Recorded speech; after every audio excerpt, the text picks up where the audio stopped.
పరలోకమందున మా తండ్రి, మరోసారి వాక్యం ద్వారా మాతో మాట్లాడండి.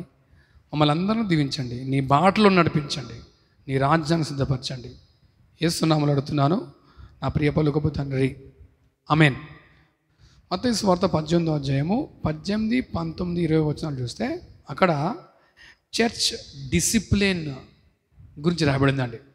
ఈ 18వ అధ్యాయం మొత్తం కాంటెక్స్ట్ మొత్తం గమనిస్తే క్రమము, రెస్టోరేషన్, తిరిగి కట్టబడుట గురించి రాయబడింది.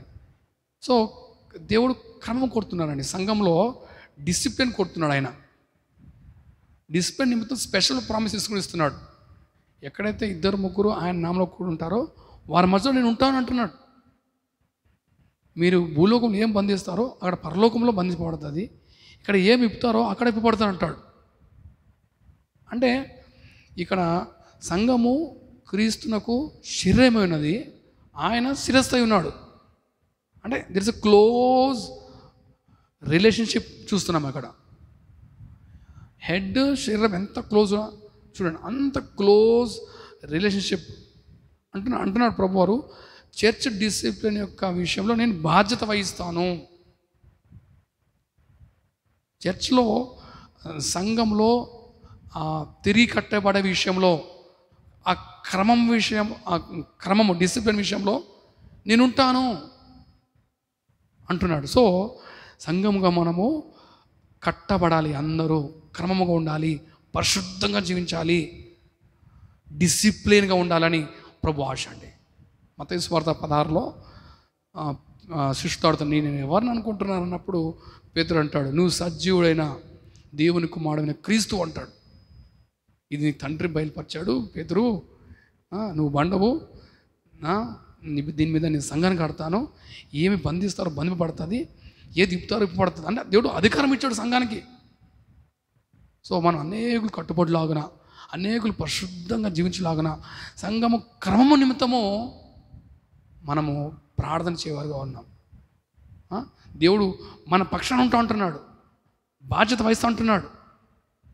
సో మనం క్రమంగా జీవిస్తాం, అన్ని విషయంలో క్రమముగా ఉండాలని ప్రభు కోరుకుంటున్నారు.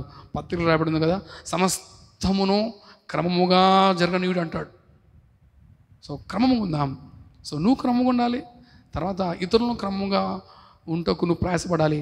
సంఘముగా అందరం క్రమంగా ఉంటూ సంఘము కట్టబడాలి, అనేకులు కట్టబడాలి, సమాజము ఆయన వైపు చూడాలి, మన దేశం ఆయన వైపు చూడాలి.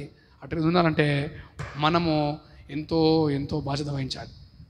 సో ప్రభువారు మనతో వాగ్దానం చేస్తున్నాడు, ఆయన మనతో ఉంటా అంటున్నాడు. ఏమి ఇక్కడ బంధిస్తామో అక్కడ పరలోకంలో బంధిపడుతుంది, ఏది ఇక్కడ విడుదల చేస్తామో అక్కడ విడుదల అంటున్నాడు.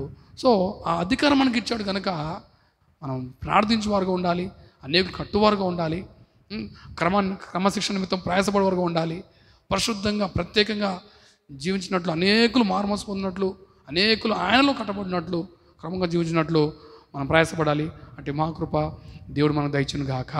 ప్రార్థన చేసుకుందాం. పరమ తండ్రి నీకు వందనాలు తండ్రి, విత్తు మన వాక్యం ఫలింపజేయ ప్రభువా. నిజమే తండ్రి, మత్తయి సువార్త 18వ అధ్యాయం చూస్తే అయ్యా ప్రభువా, రెస్టారేషన్ గురించి రాసావు ప్రభువా, డిసిప్లిన్గా ఉండాలనుకుంటున్నావు, నువ్వు కోరుకుంటున్నావు ప్రభువా. మేము ప్రత్యేకంగా ఉండాలని కోరుకుంటున్నావు, నువ్వు మేమందరం పరిశుద్ధంగా జీవించాలని కోరుకుంటున్నావు అయ్యా తండ్రి. అన్ని విషయంలో మేమందరం క్రమంగా జీవించాలి ప్రభువా. పరిచర్య, మా వ్యక్తిగత జీవితము, మా కుటుంబ జీవితం అన్ని క్రమంగా ఉండాలి ప్రభువా. సాయం చేయి, కృప చూపించండి. నువ్వు ఇచ్చిన వాగ్దానం బట్టి కొందనాలు తండ్రి. మీరు మాతో ఉంటా అంటున్నారు, బాధ్యత వహిస్తూ అంటున్నారు ప్రభువా. వందనాలు ప్రభువా. అటు రీతిగా మేము అయా డిసిప్లిన్ కలిగి జీవించే కృప మాకు దయచేయి. మీరే మా పొందని ఆత్మదేవ మమ్మల్ని నడిపించు ప్రభువా. మేమందరం క్రమంగా జీవించాలి, క్రమంగా పరిచయం చేయాలి. మా ఉద్యోగాలు కానీ అయ్యా, మా బిడ్డలు అందరూ ప్రభువా ఏ రంగంలో ఉన్నా క్రమంగా జీవించాలి. కృప చూపించండి, సాయించండి. సంఘము అయా క్రమంగా ఉండాలని కోరుకుంటున్నావు, మేమందరం క్రమంగా జీవించే కృప మాకు దయచేయి. యేసు నామములో అడుగుతున్నాను నా ప్రియ పలుకుపు తండ్రి, ఆమేన్. God bless you all.